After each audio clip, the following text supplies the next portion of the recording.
గౌరవనీయులు నాగబాబు గారు, నేను రెడ్డి శ్రీనివాస్ గారు, మేమందరం మన ప్రీతమ నాయకుడు డిప్యూటీ సీఎం శ్రీ పవన్ కళ్యాణ్ గారి ప్రతినిధులుగా ఇక్కడికి వచ్చాం. మేము బయలుదేరేటప్పుడు ఆయన చెప్పారు, ప్రత్యేకించి చెప్పారు, ఆ కాలనీకి వెళ్ళండి, కాలనీలో సమస్యలు ఉన్నాయని నా దృష్టికి వచ్చింది. మనం ఏం చేస్తే వాళ్ళకి సౌకర్యవంతంగా ఉంటుంది, ఆరోగ్యకరంగా వాళ్ళు జీవనం సాగిస్తారు, మీరు వెళ్ళి వాళ్ళతో మాట్లాడి ఒక నివేదిక తయారు చేసి మాకు సమర్పించండి అన్నారు. ఇప్పుడు మేము ఇక్కడికి వచ్చాము. దీంతోపాటు మేము వెళ్ళిన తర్వాత ఇది గతంలో ఎప్పుడైనా ఇక్కడ సర్వేలు ఏమైనా చేశారా? ఎవరైనా అధికారులు ఎవరన్నా వచ్చి మీకు ఎవరికన్నా సర్వే రాసుకున్నారు? అంటే ఎక్కువ మందితో మాట్లాడి మీ అవసరాలు ఏంటి, ఇక్కడ ఇబ్బందులు ఏంటి, అటువంటిది ఏమైనా చేస్తారు? మేము వెళ్ళంగానే ఒక అధికార బృందాన్ని డిప్యూటీ సీఎం గారి అనుమతితో ఇక్కడ పంపిస్తాము. వాళ్ళు వచ్చి సర్వే చేస్తారు. అంటే నెలల తరబడి, సంవత్సరాల తరబడి కాదన్న, రోజుల్లోనే చేస్తారు. చేసిన తర్వాత మీ తక్షణ అవసరాలు ఏంటి? ఇప్పుడైతే డ్రైనేజీ అన్నారు, రోడ్లు అన్నారు, మంచినీరు, తక్షణ అవసరాలు, ఎలక్ట్రిసిటీ, అదే మంచినీరు, డ్రైనేజీ, వీటి మీద తప్పకుండా దృష్టి సారిస్తాము. ఇప్పుడు సహజంగా నాయకులకి మేము కూడా అదే దీంట్లో ఉన్నాం. రోజు వచ్చి సమస్యలు చెప్తుంటే ఏదో సందర్భంలో బరువుగా ఫీల్ అవుతాం.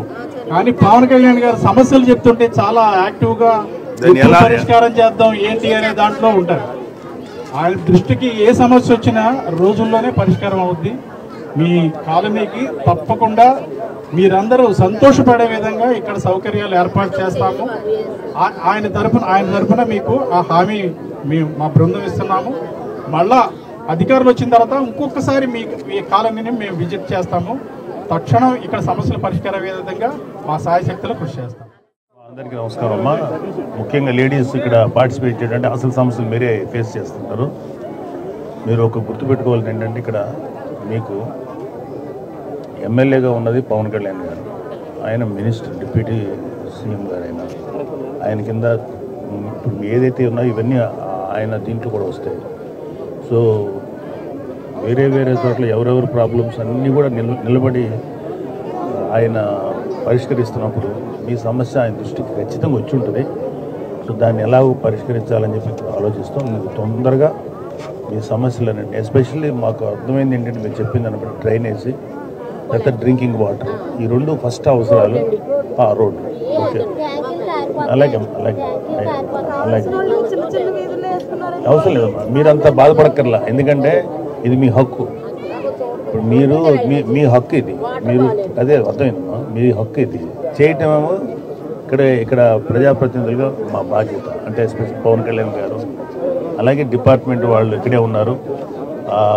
అసలు ఒట్టి మాటలు కాకుండా ఏం చేయగలుగుతాం అనేది. సో మాకు అర్థమైంది ఏంటంటే, మెయిన్గా డ్రైనేజీ, వాటర్, ఏదో ఒక రోడ్డు ఏదో సంబంధించి ఈ రెండు డెఫినెట్గా వీటి మీద మేము దృష్టి పెడతాం. చాలా తొందరగా మీకు ఒక పరిష్కార మార్గం చూపిస్తాం.